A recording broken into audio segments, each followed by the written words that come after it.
The 30th of May, we are starting our work at Media Center at Ukrinform. My name is Svetlana Nechiporenko. We are talking today about Ukraine welcomes you simplified admission for applicants from the temporarily occupied and frontline territories.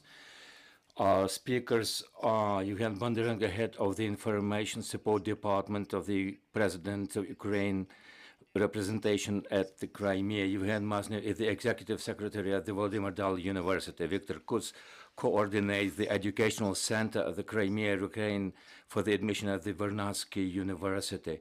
Valentina Potapova heads the direction of the National Advocacy Department for the Almenda Center for Civic Education.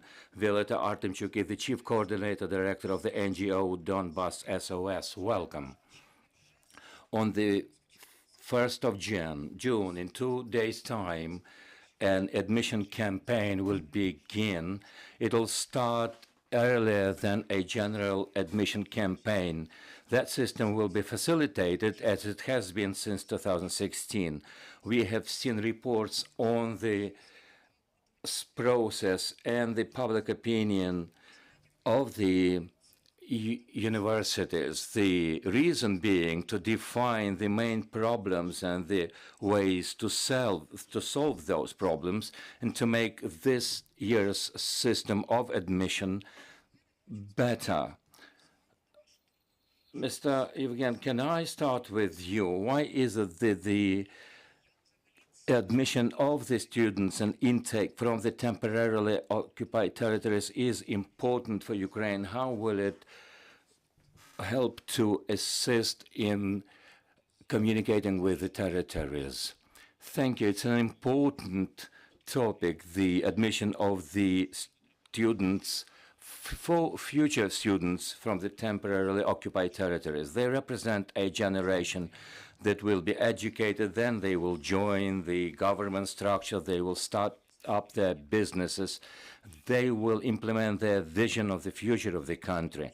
This is why we hear the simplified words that our young people are tomorrow, but young people also represent our today, because the state of the Ukrainian youth impacts the development of the country and it impacts the future. The simple history as it happens, I hail from the Crimean Peninsula. I left Yalta before the occupation. I left to be educated, and I'm often asked, how does young generation treat, what is their vision about this situation? And I'm saying I have been lucky because the way you choose your university, you are influenced by a number of factors, by the environment, by your parents, by the information space, the sources that you are reading, different messages and the narratives among which you exist. The young people at the temporarily occupied territories must be treated, and we should be aware that they are victims of the Russian Federation, and this is important to remember. They are hostages indeed, because they don't have the news that other young people living in the Ukrainian territory are living. When we talk about the admission of the people from the TOT, we should be aware that the mechanisms, that is, an actual trip from the Crimea, for example, is much more complicated, especially with the beginning of the full-scale invasion. It requires a much more facilitated communication. Why is it important? Since 2014, we have seen a development in the autonomous peninsula of Crimea and the city of Sevastopol. What we see is that the occupying country has been actively imposing the narrative to make sure that there are fewer people from the occupied territories willing to enter the Ukrainian universities. The messages are different. It's either that people are frightened, and the other point is that they want to project other kind of future. And that creates, and artificially does, for the people from the temporarily occupied territories, for example, the perks that young people are offered, their privileges and exemptions. What they want to do is to make young people from the Crimean Peninsula to enter Russian universities. This is the way to impose the Russian narratives, because Ukrainians will go to Russia, they will get assimilated there. And the people who are living in the occupied territories will see an intake of people coming from the mainland Russia. Why? For them to enter those local universities and make up the colonization population. This is not something new. Russia has been doing that since 1773, when the Crimean Khanate was occupied, followed up by the Soviet Union. That kind of information and the narratives must be viewed anew. We must set up new possibilities for our citizens, for the generation that has been taken hostage. While preparing for today's press conference, I looked at the statistics, which refers to the period of full-scale invasion. In the Russian Administrative Code, it's called Article 20.23, the so-called discreditation of the Russian army.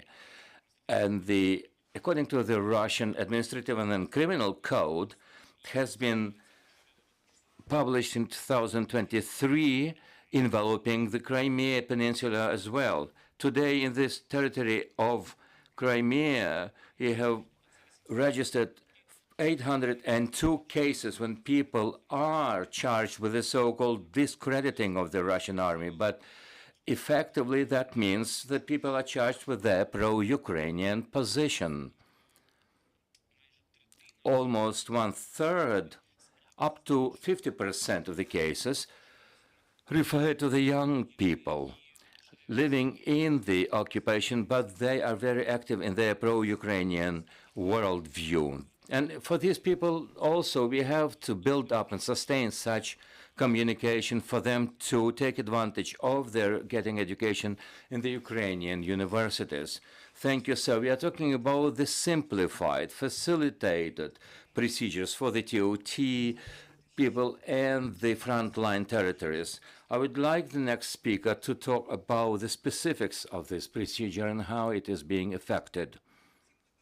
Welcome, everybody. Before I begin to talk about the topic per se, I have been overwhelmed with feelings that I think it's the Ministry of Education and Science must be talking about those issues. These are the people who have been developing such programs. I am representing an NGO. This is symbolic, isn't it? As for the facilitated system of admission, my NGO, Donbas SOS, perhaps since this facilitated admission system has been launched, we provide information for young people, because this includes diversified way of informing people. Of course, the range of services was much wider before the war. We have young people asking us about this facilitated system. I believe this is one of the breakthrough steps towards engaging young people from the temporarily occupied territories to the public space of Ukraine. What is the essence of the system? Why is it simplified? What do we mean by saying it's a facilitated system? We all will know that 10th year into the war,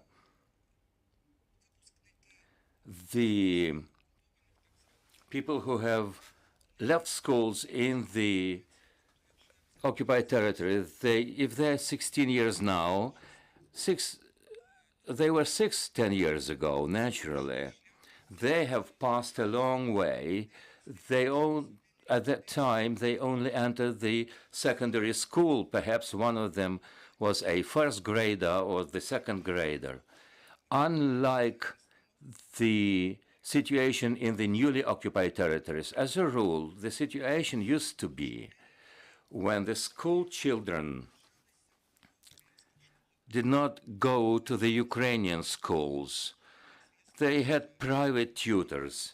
And when you're 16, they don't have a certificate, not 100% of them, but majority of those of that generation of the newly occupied territories, as the rule, they attend the online schooling, but they are broken away from the educational space. It is very difficult for them to enter the Ukrainian university. One thing is to leave that territory and have your test taken in the Ukrainian institutions. It is but natural that this system should be facilitated. That's the nature of it. Those school leavers, the future entrants, are eligible to entering without an available secondary education certificate. For them, it is important to take two tests, Ukrainian history and Ukrainian language. Can you imagine how can they take an exam if you are living in Donetsk and Ukrainian history or Ukrainian language, for that matter, is something that is quite difficult. That is why they will not be successful in a general channel of testing. For them, we have defined a system when these people select a Ukrainian university, and that university, as a rule, has the so-called base school through which they go in terms of their testing. As for the issues and tests per se, I will not pass a judgment. There are a lot of opinions about that. But I wouldn't know how these people living in Krasnodon or in Makiivka, as a rule, they will not, get an A mark. After they have set an examination and filled out a declaration, they will take the so-called profile examination at a university they have chosen. As for the simplified system, that is to say, 2 tests, 2 exams, and the entrance exam. One thing we should mention, and we do when we are asked about the admission campaign. One thing we say, you have to select a university. Many people that we talk to say that I have not yet made up my mind. The one thing I have to do is to leave this territory. One thing, they talk about the major they would like to take, and then we leave through the universities providing such majors. Once they have decided on the university, we stay in contact. Another point is that currently, because of the complexity of leaving that territory, you can take the online exam. The procedure is the same, but without leaving the TOT. The facilitated system also provides the following. Every university, there are some numbers of the university entrants are booked for the young people from the TOT. They have a very good chance to get an education at a very prestigious university for free. And then there are guarantees in terms of dormitory and fellowship. But the main thing is that they are on their way to dream, to be part of the Ukrainian public space. Thank you, Violeta. I would like, it's about that time that representatives of the universities take place. Mr. Maznev, would you tell us about the Dahl East Ukrainian National Universities? What are the questions that the entrants have? We have been working, as they say, either fortunately or very sadly. Since 2016, we have an educational center, Donbas, Ukraine.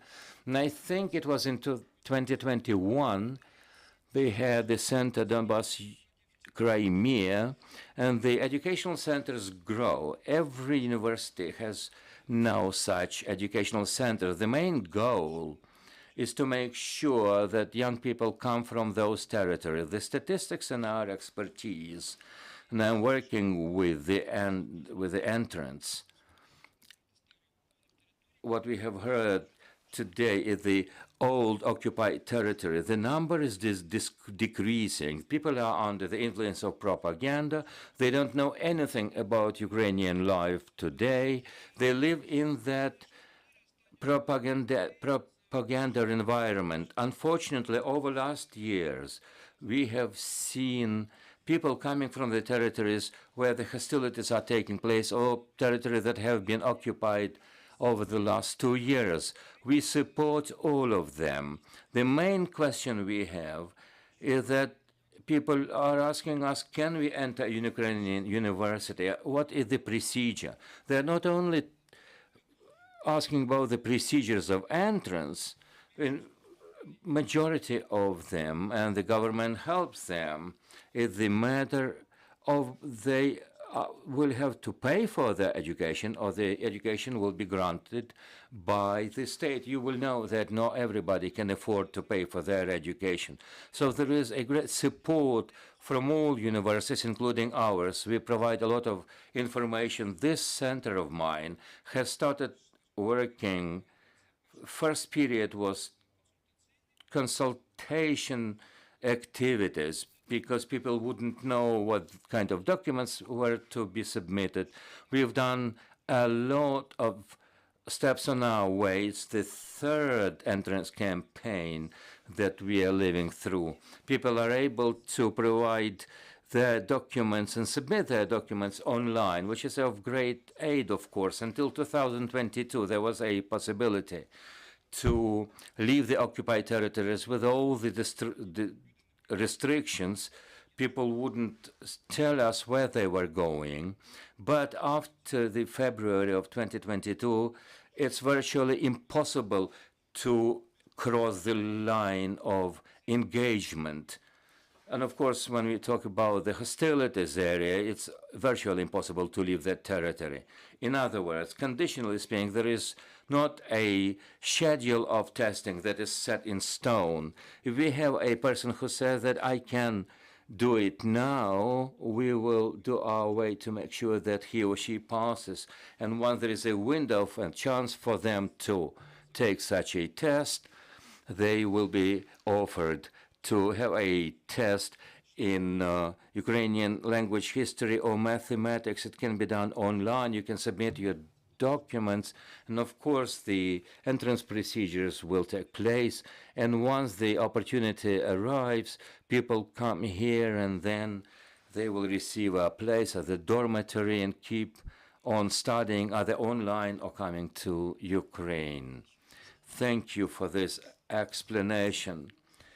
Viktor, can I ask you about the Taurida National University situation? He's got a presentation to share with us. Welcome, everybody. Hope you can see and hear me well. Today, I would like to thank everybody. Perhaps you might have questions, and I am standing ready to answer. What I have heard today is something. The title of this talk is Ukraine Welcomes You. We are talking about the education for those who are searching for their possibilities, and they have been searching. Ukraine is expecting and waiting for them. We are doing everything possible and impossible for that moment to come closer.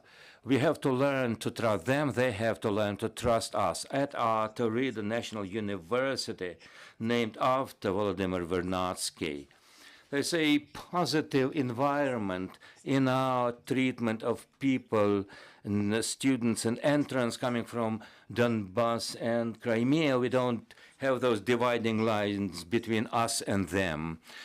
If you look into the presentation here, it's something you have heard already. You have heard the facilitated procedure. If you look into that, it's not that simplified. You have to persuade a person that he or she is being weighted here, that he or she will have answers to their challenges and questions. Creating the environment, the atmosphere of help and assistance and credibility is something that we are creating. We are accessible online. Our site is renewed twice per week. Our data is updated all the time. The situation is not that good. We cannot give up on those children. We will not leave them behind. This is our future as well, as it is their future, irrespective of the university they have chosen. The simplified procedure, what is it? When we look at the curriculum, what we have declared here is this. If the need be, we have specialists at the educational center, people who speak Azerbaijani, Turkish, Crimean, Tatar languages. That is to say, people will feel at home here. Of course, the procedure of provision of your interest is different from university to university, but in general, our university indeed comes from Crimea. We come from Crimea, and we will make it back to Crimea. And I hope that the students are aware of this need, and they will make this development, this reconstruction of the Ukrainian Crimea possible. Irrespective of the fact that the war is grinding on, I know it's an emotional issue, it's data, it's human fate, but our share of this fate is something we will not give up on. We will keep on working. Ukraine is waiting, and we are waiting and expecting these children to come. I appreciate a lot what the Ukrainian universities are doing to increase the number of entrants. It's not the bravery that matters. It's because when you're living in the occupied territories, you have to be brave and audacious, but you also have to have information how to go through the admission procedure. Ms. Valentina Potapova, would you tell us what kind of help from the media, from government, from the NGO will they have? I know that a number of NGOs are launching their information campaign. Will you share with us about that? Thank you very much. Today is the 30th of May.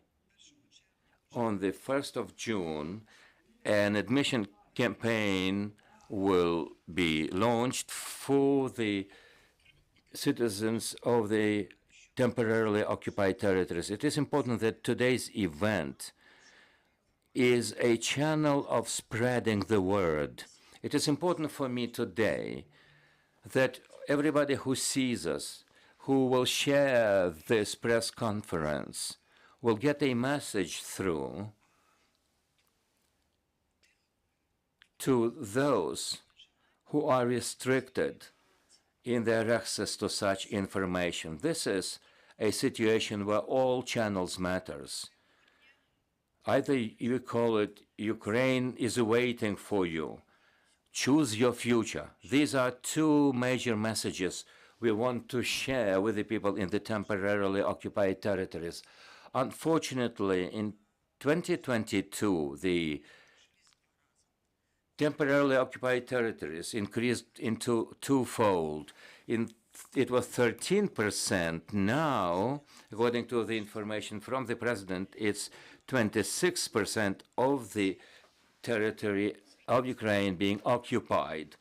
The educational centers have not changed their names. They're still called Donbas, Ukraine, Crimea-Ukraine. It's not honest to those people who are living in the TOT in Zaporizhia Oblast, in Kherson region, and we are seeing a very powerful foray and advance of the Russian troops in those territories. Internet sites are blocked there. That's why to unite NGOs into a powerful information public awareness campaign is a powerful way. It's not a simple reason why we have joined our efforts. We did it before, but this year we decided we should be together, that the synergy of these NGOs can bring about a better result. It's not the synergy of NGOs, but the synergy of the educational centers, the synergy with the government bodies, and I am grateful to the permanent representation mission of Ukraine in Crimea. They always stand with us, and it is a shame that today with us we don't have people representing the Ministry of Educational Science. Perhaps they might have planned some presentation or a separate message to share on behalf of the Ministry of Education and Science, and I would be glad if it were the case. The more messages we have, the better it is for the people in the occupied territories. Let us remember a girl from the Taurida University by the name of Pavlina. She mentioned that she had passed a terrible way to Ukraine, and she found herself in Ukraine, didn't know where to go to. A girl who was collecting money for 2 years to enter a Ukrainian university, but she didn't know where to go to, where to turn to. That is to say, Ukrainian society is doing not enough to break through the wall that the Russian Federation has erected. Today we are talking about a global competition, competing for the young people. And I appreciate Mr. Bondarenko saying that it's not an end in itself.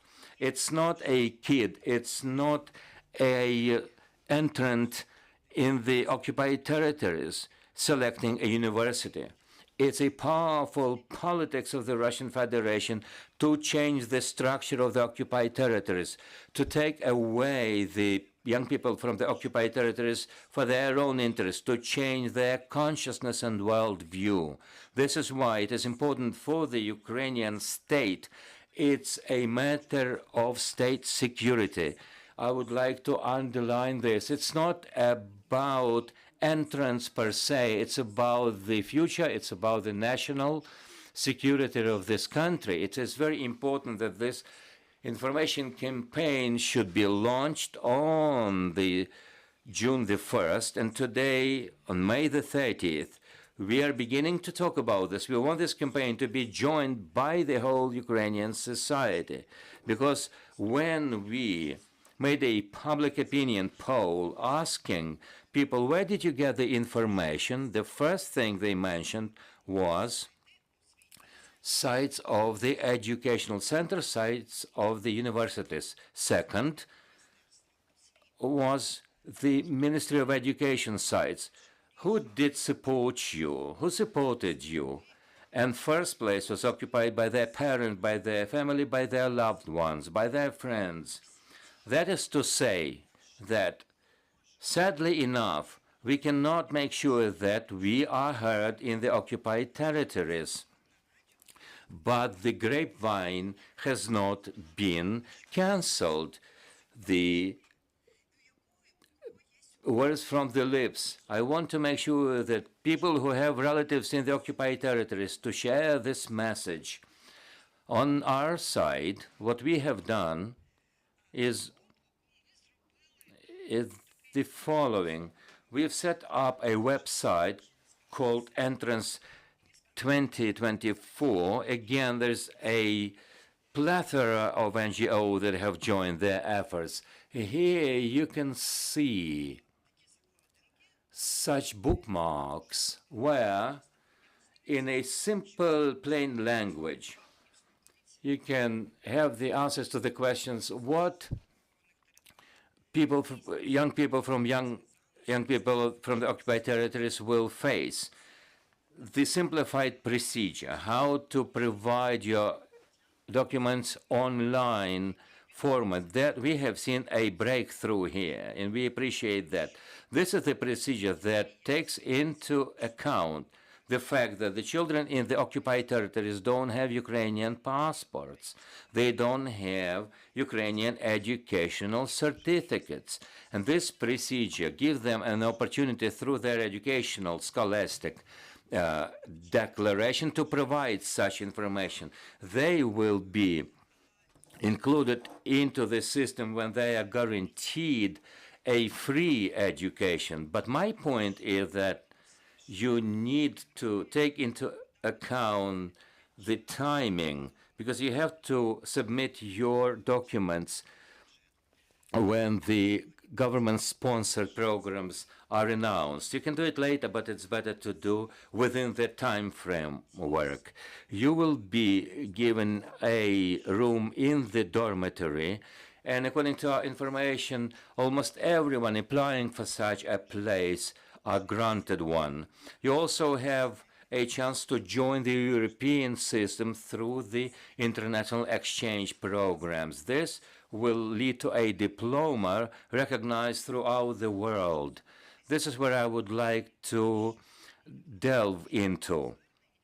We have a lot of questions from the people who've left for the third countries, for the European countries. What they're facing is the situation that they cannot be enrolled as the first-year students in Europe because they don't have a certificate of the secondary education. That's why I beg everybody listening to us to share the information that there is a simplified procedure of being granted the secondary education certificate.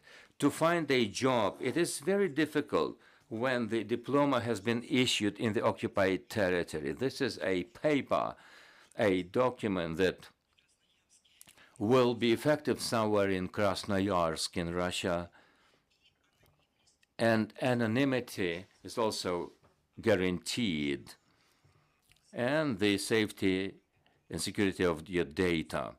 We have been assisted by the Office of the Human Rights Ombudsman, saying that Ukrainian government does take care, does help those people from the occupied territories to be in good spirits, that they feel that they are being helped during this admission campaign.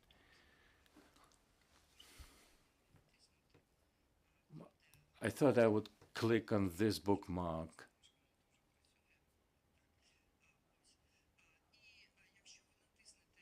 If you follow this link, learn more, you will find quite a detailed information. The algorithm of your actions is here for the entrance, and again, for those who have their relative connections and ties with your loved ones, share this info with them. If there is something that remains unclear, there is a list of NGOs ready to provide free of charge consultations. I think Violeta will back me up. Last time I was talking to an acquaintance of the entrant who was a lawyer, and after she talked to me, she asked me, how much do I owe you? How much money do I owe you? And I told her it's a decade now that we are working pro bono. To underline, NGOs work pro bono, free of charge. We are ready to help you on your way. I can talk for hours, and Violeta can also talk about that for a long time. Once you turn to the educational centers, I know that they will be helping you from the point you show up until the point you enter the university. These children will not be left behind. Journalists, I believe there might be some questions from the floor as a result of this roundtable discussion. You are welcome to ask our panelists. Shikenka Marina, at Ukrinform, you mentioned that the entrants living currently in the occupied territories can also enter the online format at the Ukrainian universities. How do you view the quality of such an online format of education? You also mentioned that anonymity is granted on those websites. If people are still in the occupied territories, can their information be secure if, in case they are students of the Ukrainian university? Let me have a go at this. Anonymity is guaranteed. One phase, one stage is the entrance, where this is where the educational centers are. You are working with them. Anonymity is indeed granted through the system Prozoro since the beginning of those centers. Once it was called the line of engagement, which is now called the line of hostilities. You cannot decipher that information. The only person who encipher the information will know where these people come from. As for the distant online education, unfortunately, this is the environment we are living in. Perhaps it has to do with those universities that have left their permanent place. This is what we have done twice. Once we have moved, our students have moved with us, and our entrants are also moving with us. And of course, many of them have left abroad. The online format has been up and running for a number of years, and we have been developing this system because we have been on the move all the time. So there is a possibility of online education. For teachers,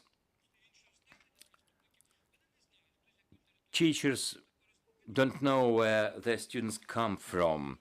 Of course, there are people who have moved into the territories under Ukrainian government control. They are granted the status of an internal refugee. The teachers wouldn't know who has entered the university through the educational centers. Sometimes we are asked, what are the statistics and the share of those living in the occupied territories or elsewhere? We say that this is a sensitive issue, and we don't provide such an information. We have been changing places twice. We have acquaintances, relatives in the occupied territories. We know what it is when people living there are impacted, frightened, and they're under different situation. Of course, all the educational centers, of course, are targeting young people, but not only young people exclusively. When we talk about the areas of hostilities, we don't discriminate between their age. So the centers will support all the entrants entering the Ukrainian university. As for the age, the educational institutions are expecting people from ranging 18 plus, but you can also enter university through our vocational colleges. We support them 360 degrees from the time they have entered, and we are helping them all the time. Once they have become ours, they have become our students. Perhaps it might be a secret for them, but it's not a secret for us, is that their group mates wouldn't know where they come from unless they share such an information. We don't share the information with a third party. In their declaration, they state that their personal data can be processed, and in case they need be, we take on board the NGOs, our experts and specialists, but these children will not be left behind. They will be living in our big family.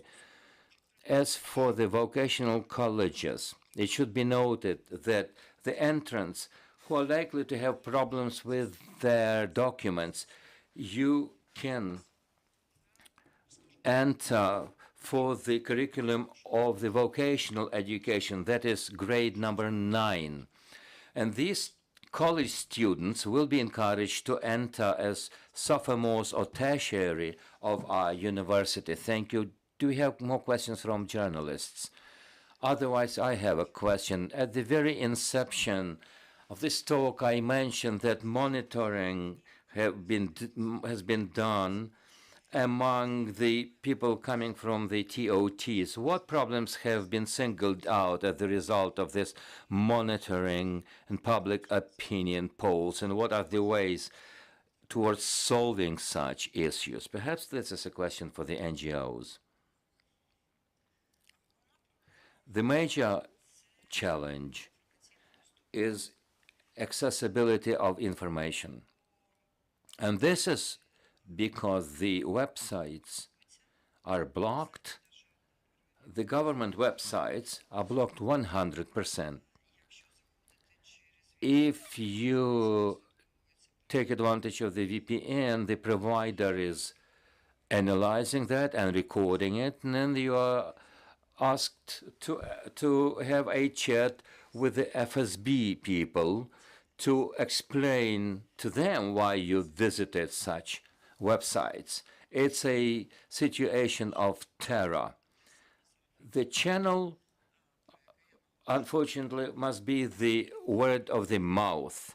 This is what I have mentioned already. The websites of the educational centers are not blocked because there are a lot of them. Then another issue is the point of exiting that territory. It's a major issue that requires a solution, including from the government side, because the representatives of the educational centers, you know, they didn't mention it, but there is a recommendation from the Ministry of Education recommending that the education must be done offline, especially in Kyiv.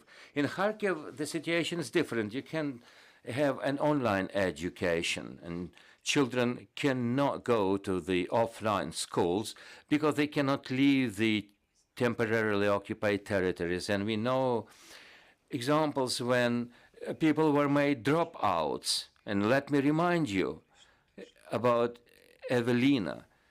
They have covered such a path, and they are now dropouts.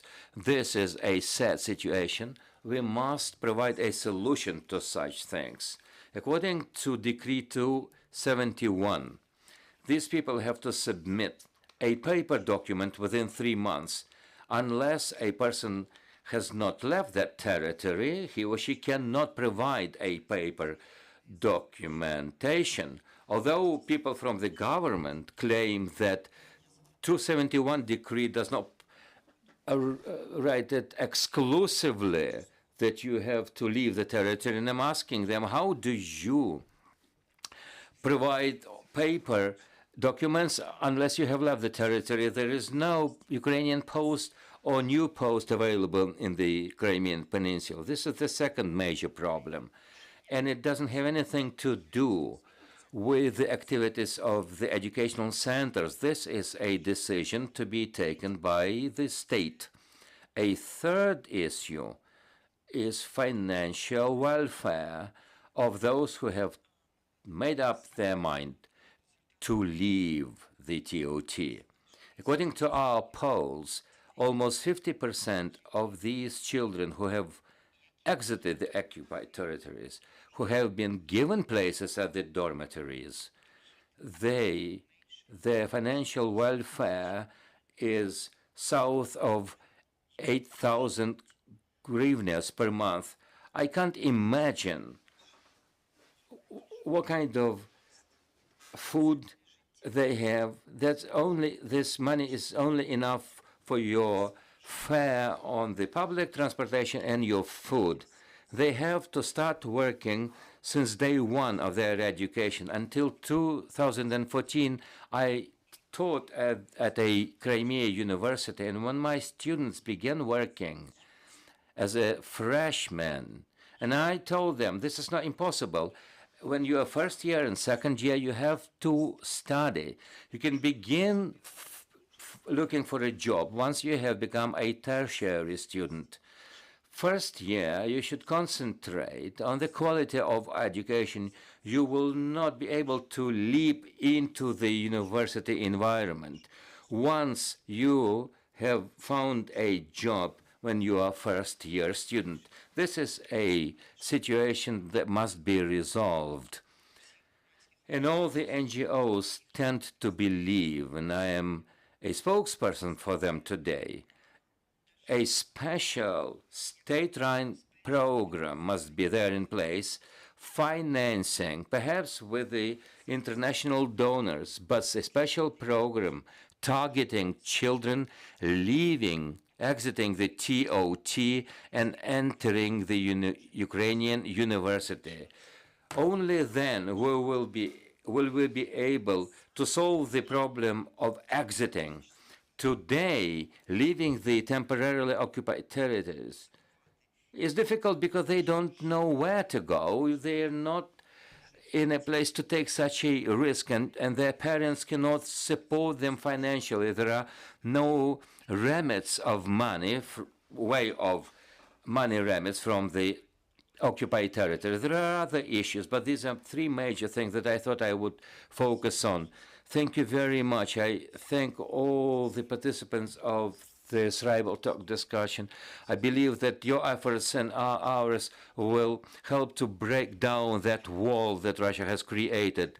Let me remind you, we've been talking about this simplified admission for applicants from temporarily occupied territories. We will keep on working at 1300. We'll be talking about the illegal detentions and how Russia is waging war against Ukrainian journalists. Stay tuned.